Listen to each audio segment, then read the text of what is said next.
Hi there, I'm Christian with Plan Your Federal Retirement, back with another video with our Critical Concepts series. Today I'm talking about leave and paid leave versus unpaid leave, learning a little bit more about the different options that you have available to you as federal employees. And at the end, wrapping it up with a critical concept that you really want to pay attention to on how to best use your paid or unpaid leave when dealing with family members that you have to take care of in particular. So what I wanted to do was just go through the different options of leave that you have, and starting with sick leave, right? Sick leave, you get the 4 hours every pay period, every 2 weeks. You accrue 4 hours of sick leave. Sick leave you can use for yourself. You can use it for a family member for 13 days per year, 104 hours of your personal sick leave. 13 days can be used for a family member. And again, it accrues at 4 hours every 2 weeks, but you get unlimited amounts that you get to accrue with your sick leave. So unlimited on how much sick leave that you can have. And this is why we've talked about your options when you go to retire and how your sick leave can add to your pension calculation, because those hours get converted to days and even months or even longer of credible service that gets added to your pension when you go to retire and you have unused sick leave hours. Well, another leave option that you have would just be that annual leave, right? Annual leave. And depending on how long you've been in federal service for, it accrues and grows at a different rate. So if you've been in federal service for less than 3 years, it accrues at 13 days a year. If you're a federal employee between 3 and 14 years of service, it accrues at 20 days a year. Or if you're a federal employee with 15 or more years of service, it accrues at 26 days a year. And what's nice about annual leave is you don't have to qualify for it for being sick, right? You can take vacation with it, right? You can do whatever you want with it. But there is a carry forward amount. We don't get unlimited annual leave that accrues. And if you're a regular FERS employee, it would be 240 hours is how much you can carry forward to the next year. And it could be different, if you're special provisions or whatnot, but 240 for regular FERS. And so another planning strategy you've probably heard us talk about or have seen is accruing a bunch of annual leave, carrying that forward to the following year, and then working, and then retiring, let's say December 31st, and having the 240 from the previous year that carried forward, plus all the annual leave that you accrued for that current year. And then once you go to retire, annual leave is actually paid out as a lump sum to you within that first month of retirement. And it's a nice large check for some who have a lot of accrued annual leave. So that's another option that you have. Well, what's another option for leave? Well, we have leave without pay, LWOP, right? Pretty straightforward with leave without pay. It is unpaid, right? It is unpaid leave. And you can use your leave without pay for different reasons, but you have to get it approved by your supervisor. And that's a really important point. And if you've worked, for 6 months out of the year, then that time actually will count for creditable service.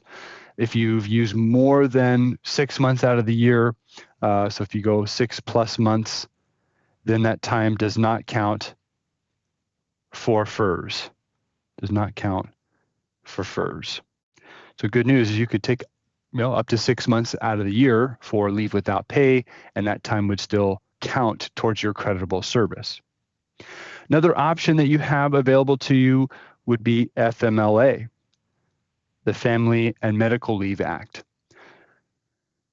FMLA says you get up to 12 weeks in a year of unpaid leave to take care of a family member.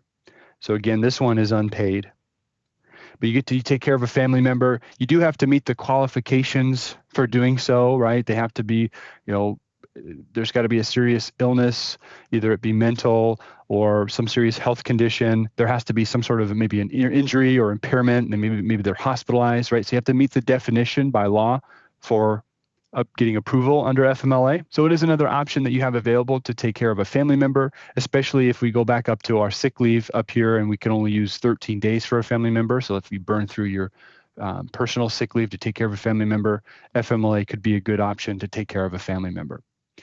Well, lastly, the most common options that we have available to us for leave, this would be FEPLA, the Federal Employee Leave Act. And this was started October 1st of 2020. And this says we get 12 weeks a year of paid leave for parental leave for the birth of a child or placement of a child. So prior to October 1st, this would have been under the FMLA category and it would have been unpaid. But now, as of October 1st of 2020, FEPLA allows us to get 12 weeks of paid leave for parental leave, which is awesome, right? That is really good news for those who are still having children. So one of the critical concepts here that I want to be thinking about, and I was recently asked by a client, which is why I'm thinking about this, was, well, what's the big deal with FMLA if I have the option to just take leave without pay, LWOP? Like, why does that matter? Because they're both unpaid.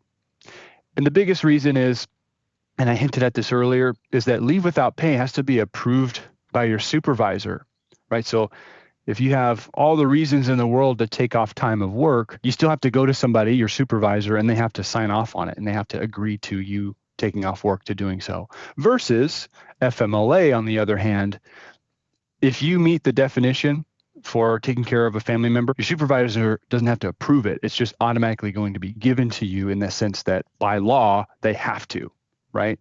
So you have a little bit more leeway under FMLA that you can just be granted it because you already meet the definition of FMLA. The other thing I'll mention with FMLA is you can structure your leave a little bit differently. You can do it intermittently. You can start, let's say you have a family member who's receiving treatment, receiving some sort of therapy, and they're every 2 weeks they're going to a treatment for a week. Well, you could take your FMLA, use it for a week, then come back to work. Then 2 weeks later you can go back and be out for a week, right? So you can be doing that at an intermittent schedule or maybe a reduced schedule. You can reduce your hours during that time. So it doesn't have to just be 12 consecutive weeks in a year, which is another point to make. So hopefully this is helpful. Again, this list isn't necessarily exhaustive, but it is the main leave options that you have available to you as a federal employee. If you have more questions related to leave, feel free to leave your question below in the comment section. Make sure you're subscribed to our channel so you get our latest videos and content that we put out. And of course, until next time, happy planning.